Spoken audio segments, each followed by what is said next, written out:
Bencana alam seringkali mengundang tragedi di kawasan-kawasan yang ditimpanya. Kadang-kala kemusnahannya berskala kecil dan ada juga yang berskala besar. Bagaimana dengan Malaysia? Negara kita terletak di kawasan tropika pada garisan doldrum khatulistiwa. Negara yang menerima taburan hujan tinggi dan cahaya matahari yang berterusan. Malaysia antara paling banyak menerima kesan akibat hakisan tanah. Ingat lagi tragedi Highland Tower pada 1993?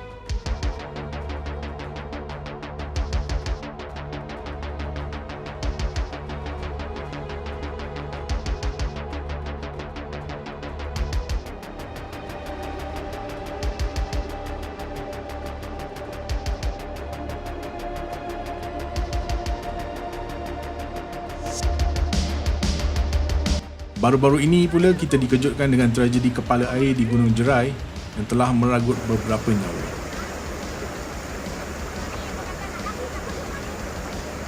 Tahukah anda teknologi angkasa lepas memberi sumbangan besar terhadap isu alam sekitar? Teknologi berasaskan ruang angkasa dapat menyumbang kepada segala bentuk pengurusan bencana, termasuklah pencegahan, kesiapsiagaan, amanan awal, respons dan pembangunan semula.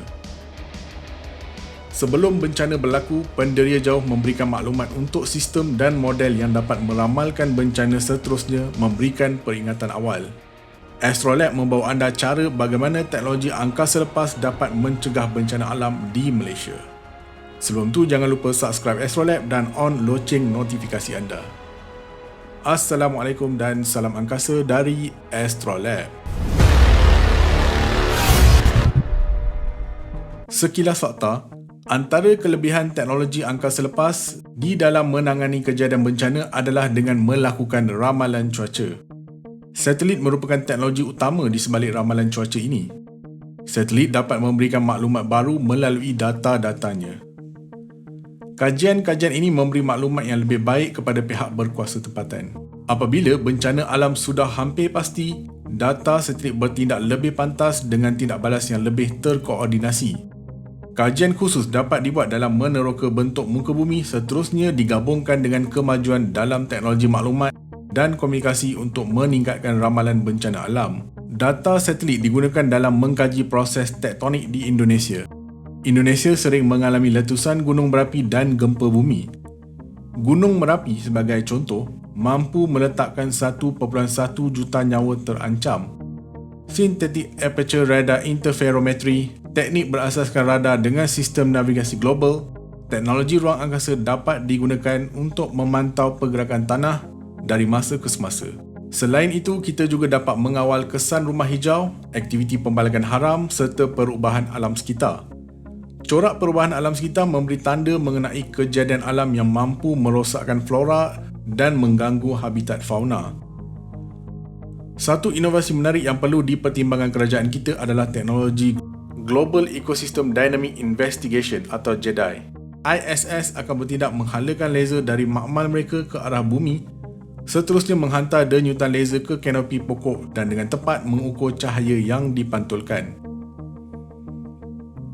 Masa dan intensiti cahaya yang memantul kembali ke teleskop GEDI akan menunjukkan ketinggian dan kepadatan pokok dan tumbuh-tumbuhan, susunan menegak daun dan ranting dalam kanopi secara keseluruhan.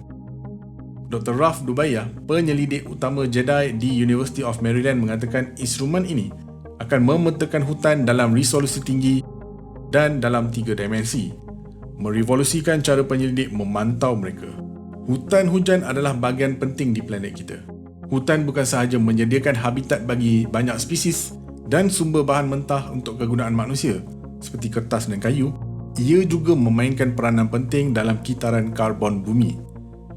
Penebangan hutan dan degradasi hutan selain jenis gangguan hutan yang lain seperti kebakaran dan wabak serangga menyebabkan peningkatan karbon dioksida pada atmosfera. Pertumbuhan semula hutan memastikan karbon itu disedut semula kembali ke pokok dan tanah. Dengan mengetahui bagaimana hutan tumbuh dan berubah dari masa ke semasa, dapat memungkinkan kita memahami dengan lebih baik sumbangan hutan kepada kitaran karbon bumi dan membantu orang mengurus sumber penting ini dengan lebih baik. JEDI adalah instrumen angkasa lepas pertama yang dirancang khusus untuk melakukan pemetaan penyebaran khas kandungan karbon hutan. JEDI akan membantu para saintis mengisi bahagian yang hilang ini dengan mendedahkan struktur hutan secara menegak. Satu maklumat yang mustahil diperoleh melalui kaedah lain. JEDI akan memberi para saintis idea tentang jumlah karbon yang tersimpan di hutan. Apabila digabungkan dengan rekod perubahan semasa dan sejarah yang dirakam oleh satelit yang mengorbit bumi seperti Landsat, maklumat ini akan meningkatkan kemampuan penyelidik untuk mengenal pasti perubahan yang berlaku di seluruh planet kita. Penyelidik juga akan menggabungkan pemerhatian JEDI bersama dengan instrumen EcoStress di stesen dengan data dari sensor pemerhatian bumi.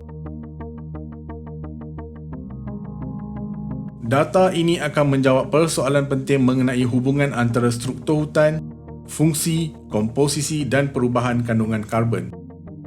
Gabungan semua data ini akan membolehkan penyelidik memperoleh pemahaman yang belum pernah terjadi sebelumnya mengenai dinamika ekosistem dan peranan yang dimainkan oleh tumbuhan dan pokok dalam kitaran karbon global bumi. Wawasan baru ini dapat digunakan untuk meningkatkan keupayaan bagi meramalkan perubahan ekosistem pada masa hadapan, menilai kepekatan karbon dioksida di atmosfera dan meramal iklim. Kerajaan kita berusaha sedaya upaya meningkatkan pendapatan negara dengan membangunkan teknologi angkasa lepas. Industri angkasa lepas kini merupakan industri alaf baru yang dapat menjana ribuan peluang pekerjaan.